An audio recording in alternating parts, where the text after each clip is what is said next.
State your name and address. Please direct comments only to the commission. Please limit speaking time to a maximum of 3 minutes and speak only once during a specific hearing or comment period. Please silence all cell phones, show respect for all speakers, and allow all opinions to be expressed in a tolerant atmosphere. And with that, we'll call the meeting to order. May we have a roll call, please? Mr. Britt, Mr. Ehrman, Mr. Ford, Here. Ms. Here. Mr. Cassee, Ms. Reinhardt, Here. Ms. Wall. Great, thank you. First order of business is tonight's consent agenda, and first item on the consent agenda is the approval of the Planning Commission minutes for July 2nd, 2024. And the proposed action is to approve. The second item on the consent agenda is EXP 24-1, an exception request for agricultural use in RR1 on a lot less than 2 acres. Real one, Anthony Grafsky, the owner. And the action proposed is to schedule a public hearing for September 3rd, 2024. Do we have a motion? I move approval of the consent agenda. Well, second. All those in move on to tonight.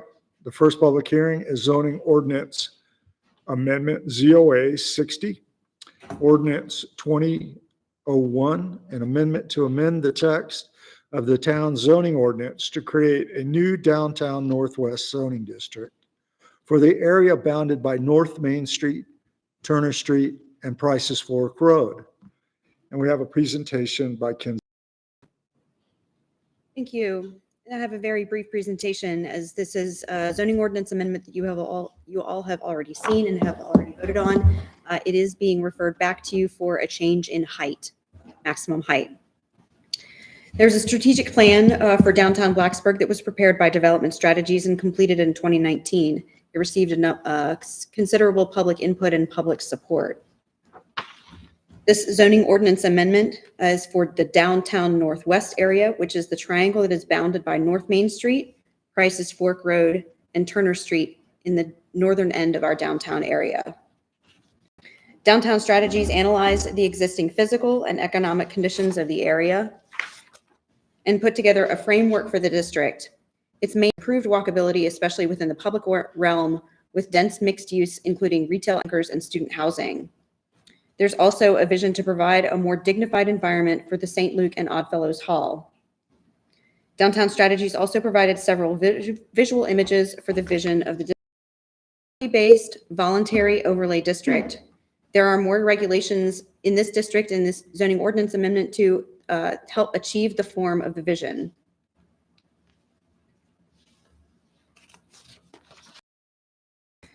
This section deals with the applicability and describes the location and standards for the rezoning to the district. The minimum acreage goes back to leveraging density, which will achieve the goals of the district. As proposed, the maximum height is 60 to 75 feet, depending on the geography. There is a 60-foot maximum height from Main Street to 50 feet back from the back of the curb. Beyond that point, buildings may then be up to 70. There are building stepbacks that are required at certain floors. This direction. That concludes my presentation. I'd be happy to answer any questions that you have. Questions? Yes. Kenzie, at the work session, you mentioned that Development Strategies is doing like an economic analysis based on this. Do you know when that's supposed to come in? I don't. I can look into that. Okay. August 20th at the council work session. Okay. And then my other question was, you guys said that you used to show us how having it built to 75 or 100 feet would impact sort of the view coming into town, I think it was. Okay. Was there anything? No, we weren't able to get those. Yeah, okay. Okay. I have another question. So I don't know exactly what all of my colleagues think, since not everybody was there at the work session. And, you know, given my viewpoint, in a way, I would suggest that we don't take an action on this until we either see the economic analysis, well, really till we see the economic analysis. But, I also very much disagree with what's stated here. And so how are motion options on this? Certainly. You have options to continue your public hearing Mhm. if you feel like you don't want to take action this evening. Mhm. You have the possibility of making a motion to approve or deny Mhm. either of these. Mhm. And in making that motion, you can also send a if you have other thoughts that you want Mhm. to amend or append to that motion. Okay. Thank you.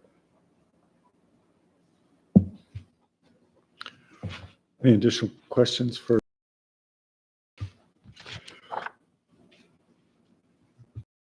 Any, hearing none, we'll move on to public comment. Anyone like to address the commission on this particular public hearing? Thank you. Please state your name and you'll see a timer on the I got some there. like copies of this as well. Okay, thank you.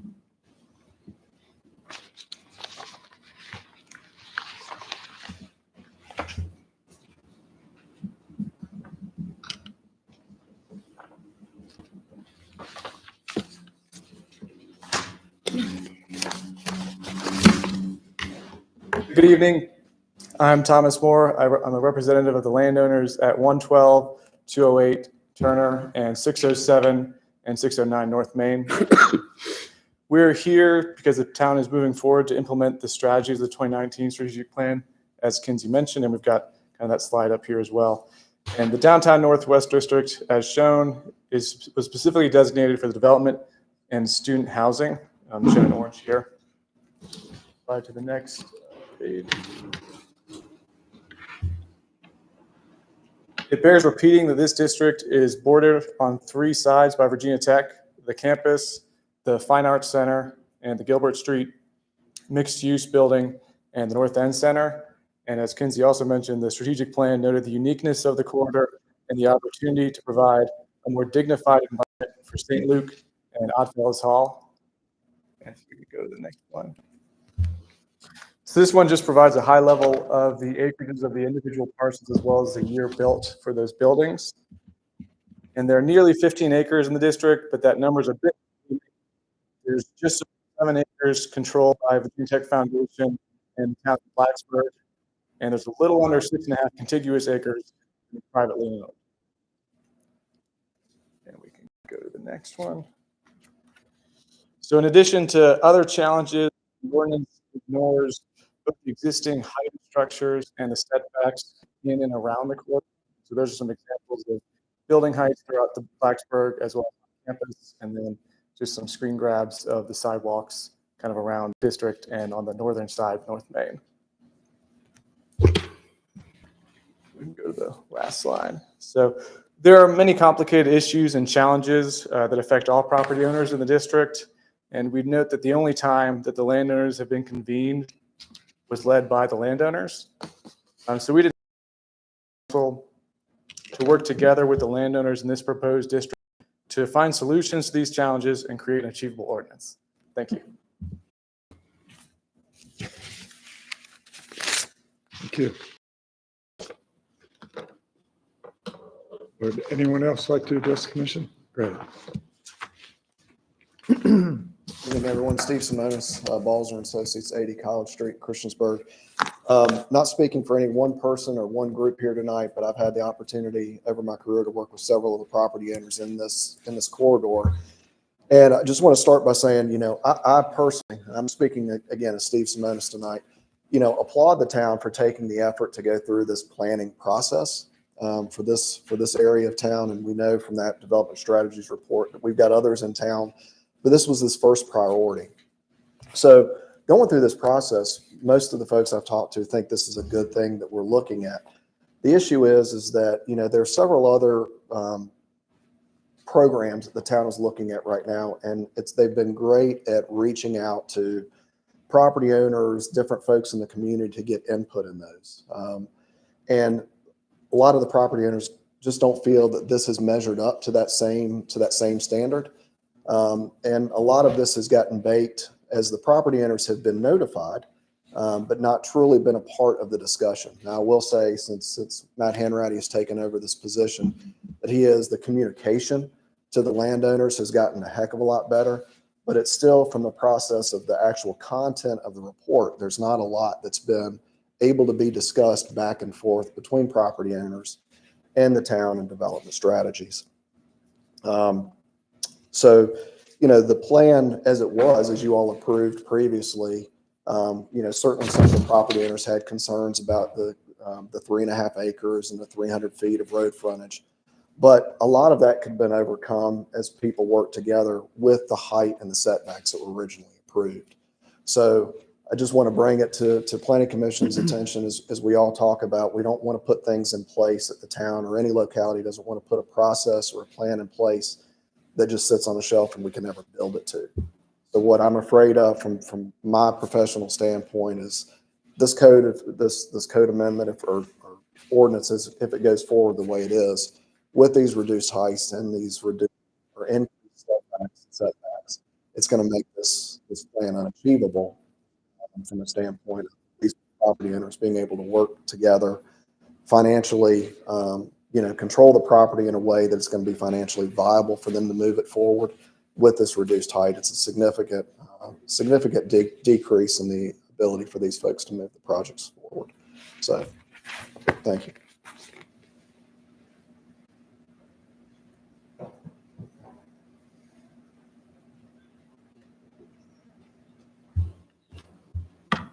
Evening, members of the Planning Commission. Thank you.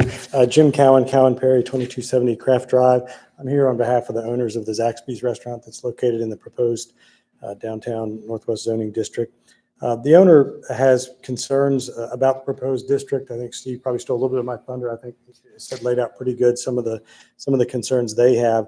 And they would like to see that process go back again to the owners and spend a little bit more time with them. Many that we've spoken to either say, well, gosh, we're not really the one asking for it. We're not sure who's there, right? Or concerned about some unintended consequences or impact on their property value, or at best, or maybe a little bit ambivalent about it in its current form. And I think it kind of echoes that thing of it's a proposal that comes from a commendable place. I think a tremendous amount of work has been done to try and figure out these pieces. I think this is a key area that both everyone in the town and these owners want to see have a bright future, and they've got obviously significant investment there. And so, from their standpoint, they're worried a little bit about those things. Whether there's enough flexibility, if you look at it, markets changed, even other places in town where we've tried to spend a tremendous amount of time doing planning and to think forward and do those things. By the time the development cycle or the economy changes, the next things happen, we find that the pieces don't quite fit. And even if you look at some of the ones like Midtown, where a tremendous amount of work went in to try and get it. We've been back several times, right, for rezonings to try and make the pieces fit what the market and what the world looks like. And I think they have some concern about that there's some really good things here, but there's some pieces that Steve mentioned that I think create some challenges. And I think they do have some concerns that tech having such a large piece with these assemblages and the way it is, it may not get us to the best place that we could be just yet, and they'd like to see that done. They also think it does have some impact on some of the current users. If you're a fast casual restaurant, like our client, they don't always fit real well on the first floor of a building for their model. So are they in a position where there's not good opportunities for them as time goes on, and they either need to throw in with someone or they get locked in kind of where they are and in a situation where it's difficult for them to grow if they need to or to be successful in that location. They've heard the same comment made about drive-throughs, right? How do you get a conforming one? We have uses in that area. How do we accommodate some of these users so that there's both a future for the gross and additional higher density uses we want, but there's still a home for some current businesses that are located there that would that like this area. So they see it coming from a really good place. They're appreciative of work and folks putting effort into this area being a focus of growth in the town. But they would just ask that we take a little bit more time before we move forward. And as Steve said, have some of that communication, get those ideas. We're never going to get something that's perfect, but they feel like with a little bit of time, we're not really in a hurry. And if we slow down and take the time to do that, that hopefully we could come up with something that more of the owners will come up here and say, hey, this is moving us the right way. So I thank you for your time this evening.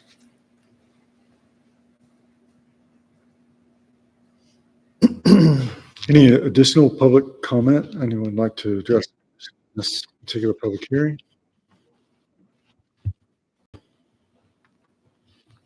Great. Hearing none. Discussion and questions?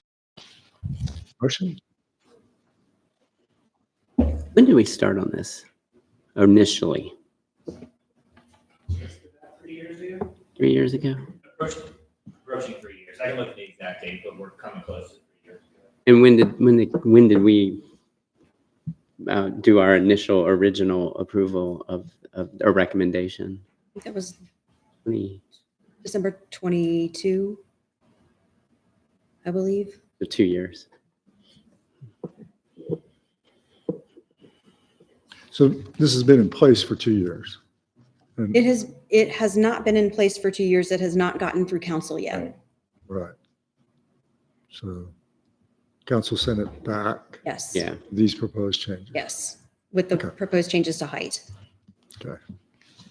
I don't want to put Mel on Oh. the spot, but since I wasn't able to attend the work session, Oh. you said that you weren't in support of this. No, yeah, neither of us really were. Blaine and I were there and, we talked through it, and Blaine, this being the first time that he's seen it, came at it kind of with fresh eyes. He was the one that asked if there were like additional sections or views that we could see, maybe what the mayor's concerns were about the height. But both of us felt like, the trade-off, reducing the density on that site and reducing the, potential for like students to live near campus and for us to get, additional residential and sort of a perfectly walkable to campus site was, weighed in the balance with, the view that we don't feel like would be sacrificed. It seems better to have the density there. A lot of what we talked about originally when we were doing this was, saying, okay, we're going to get student housing, you're most likely, but how can we achieve some sort of elevated architectural features and lifestyle features with that makes it a nice place for the entire community to maybe go to a Zaxby's or go to a restaurant or go shopping there, even though it is this like student oriented space. And, a lot of that seemed supported by allowing the density that would allow for, those additional costs. And so we talked some about not the prior conversation, but weighing those two things. And then the other thing that has always lived in my mind, and again, Blaine sort of wanted to see it from sections kind of view, but this property is bookended by the two highest sort of buildings in our area. And when we approved Gilbert Street, we also talked about setting a precedent for this sort of architectural moment in town. And to me, I won't say that this Blaine thinks that, but this seems like backtracking to a place that we won't be able to achieve that. And I think we need a motion, right? We do, but I wanted to hear some But discussion. wouldn't that be part of the discussion? Well, Yeah. I mean, he was asking me like what we talked about in the work session. So I was going to ask that too Yeah. after the motion. Yeah. Okay. it was just the two of us. So we didn't I- have, I- hours worth of discussion. Yeah, the reason I thought we'd have a little discussion before the motion is because we discussed motion options. And the motion options would be continue the public hearing. And I kind of wanted to discuss what the benefits of that might be, the continuance of the public hearing to next month. We would get the benefit of the economic analysis, maybe get, I don't want to put the staff on, or the staff's consultant, town's consultant on the hot seat, but we might be able to get some sectional views or some type of visual representation of the impacts of the change in height. Yeah, is that what and you were discussing. I think that the biggest part to me is that idea that changing doesn't afford sort of that architectural Right. aspiration that we had. And if the economic analysis proves different, Right. then that would sort of be the one thing that would make me kind of consider where we had come from. So That would be the benefits of the continuance of the public hearing. The other options are a motion to approve or deny. And denial would be essentially denying these proposed changes, sending it back to council with a strong indication that we were not in favor of the proposed changes that they sent back to us. And then the other option, a motion to approve, which would be essentially our recommendation to council that we understand and approve of these proposed changes. So I just wanted everybody to kind of be, before we made a motion, everybody understand what those options are. What I heard here tonight also, and I think is relevant to that motion, is the landowners indicating that they feel like they haven't had the opportunity to participate in the process. And I guess that from my perspective, that's kind of twofold. One, they felt like they didn't have a voice in what we approved previously. And then they didn't have a voice in these proposed changes that came from council. That I don't know how to fix. I don't know with our motion options. I think potentially continuance of the public hearing create a small window of opportunity for that. But no guarantees in the process. So all that's in the mix with regard to the motion. So with that said, would there anybody like to have any additional discussion before a motion is made? I would just throw in, because I heard that too, and I wonder if the possibility of the continuance of the public hearing could actually be structured and timed such that it creates the time for those conversations that haven't. In other words, I think, I'm not sure, but if we were to move and vote for a continuance, what would the time clock become at that point? Do we have any ability to expand or contract that? So you would have the option to have another work session again on August the 20th. As Matt mentioned, that's when our consultant will be back in town to give a presentation to town council as well, Okay. ahead of a September 3rd public hearing. So if you were to continue it, you would continue it to the September 3rd date. Matt, is there any opportunity to have further engagement during that time? Come up to the mic, it's easier.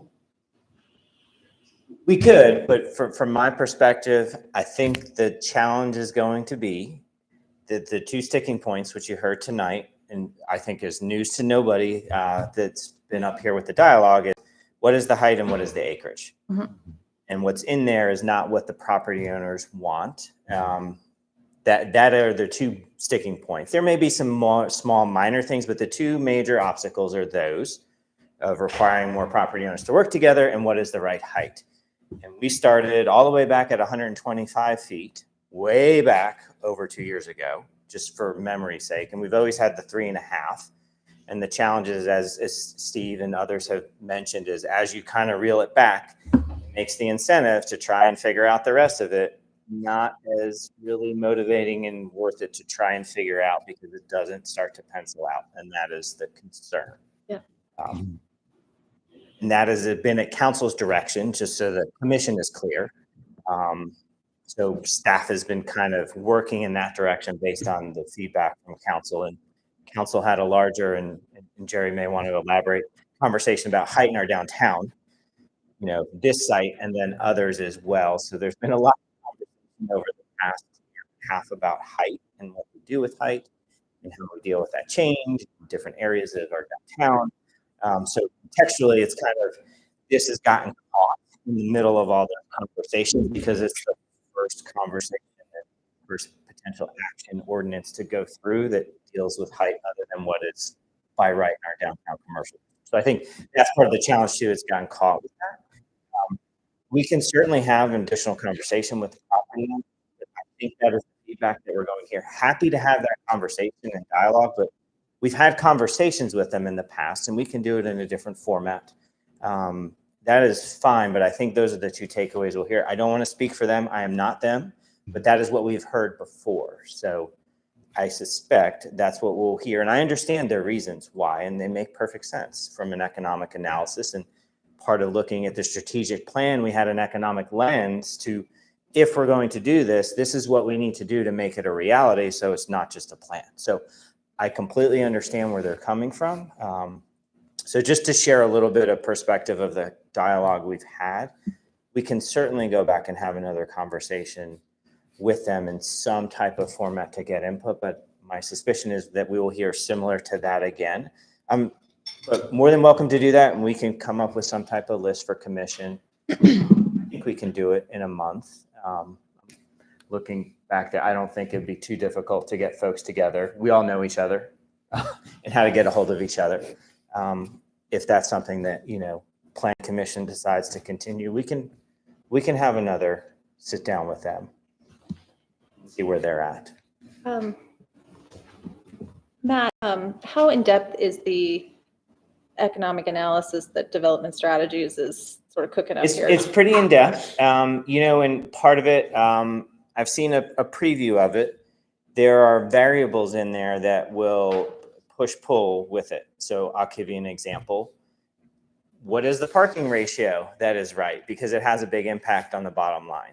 Mm-hmm. So there are some variables in there that can make a big difference. And that's something that they're working on, trying to vet what is the right mix, if you will, of units and how much parking based on it, because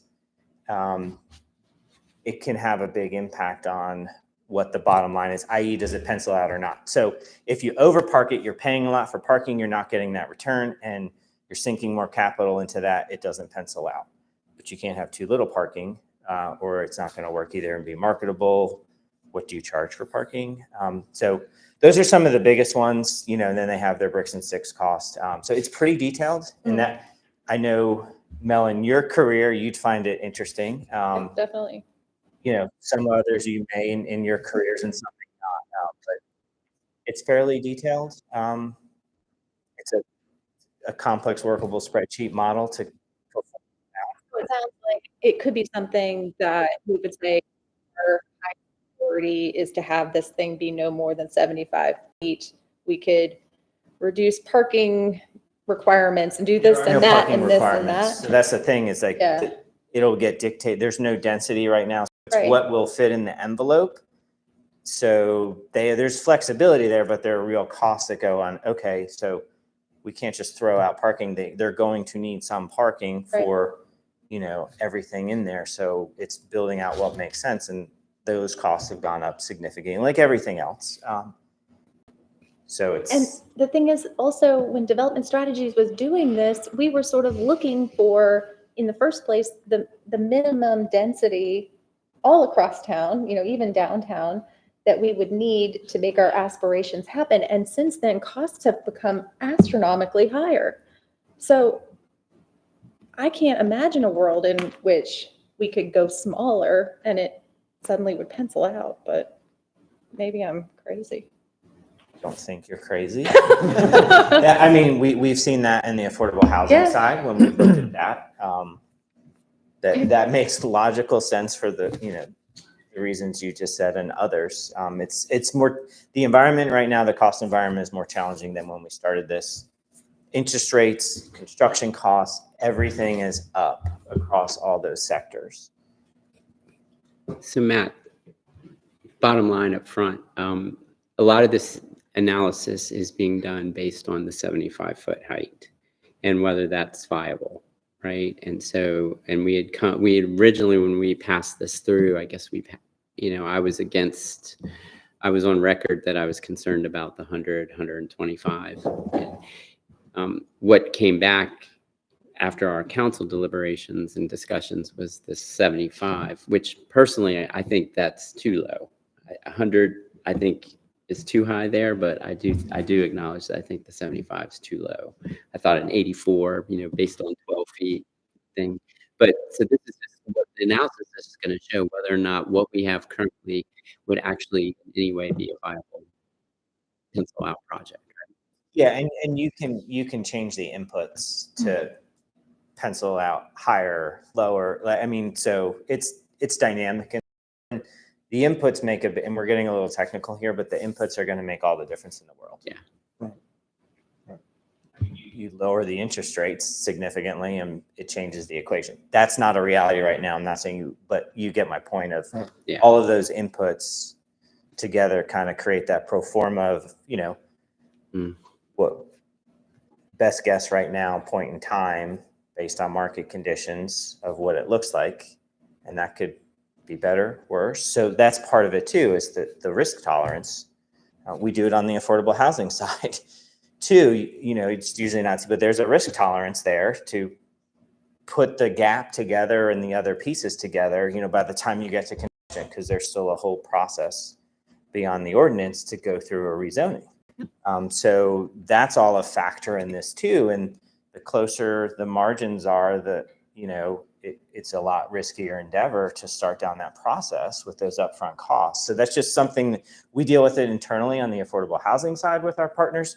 And I have, zero doubt that they're dealing, the property owners are looking at that too.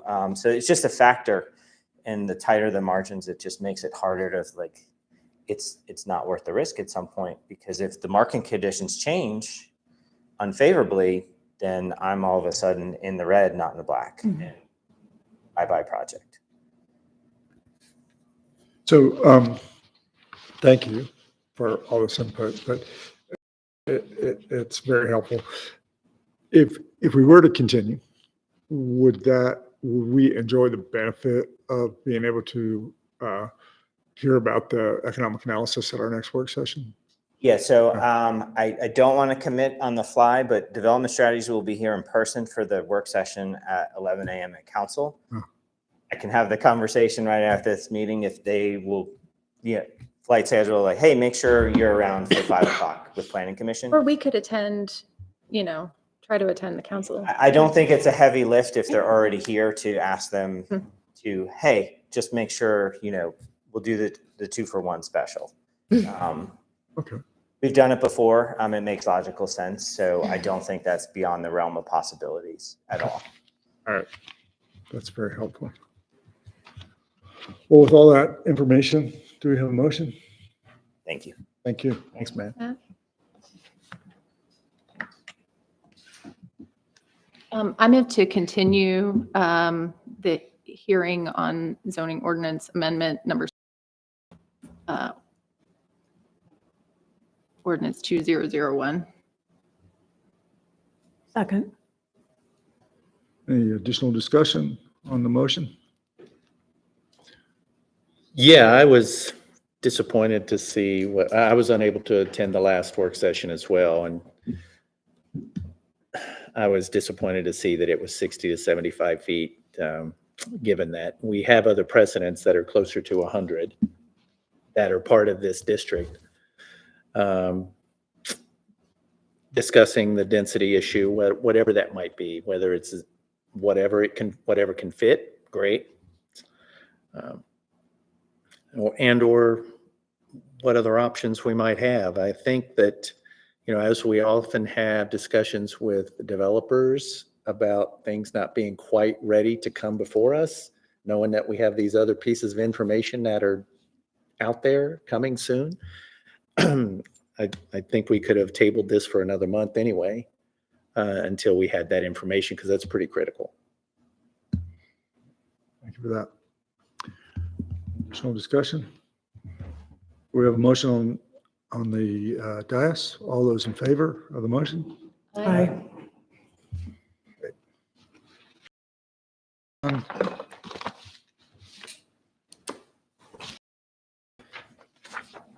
We now move to citizen comment.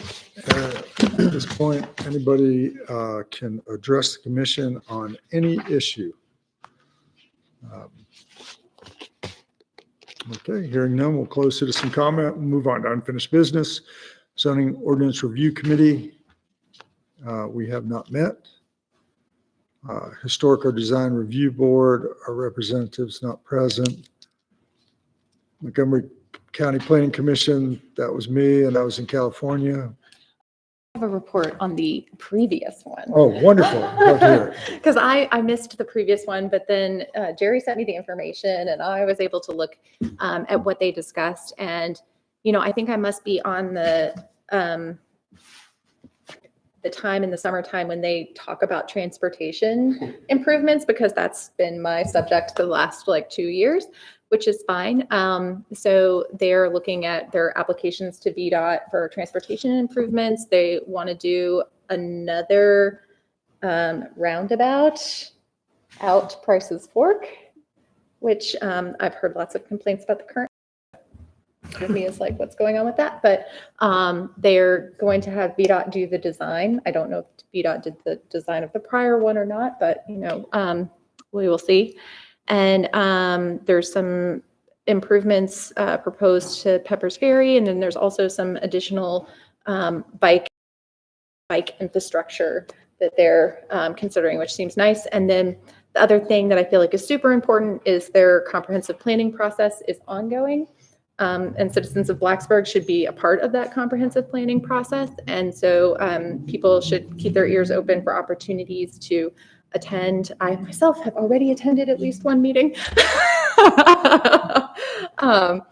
Okay, just a little bit nerdy. Anyway, so y'all should also think about doing that. There. Thank you.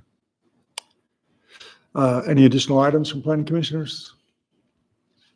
Okay, hearing none, we'll move on to new business, chair's report.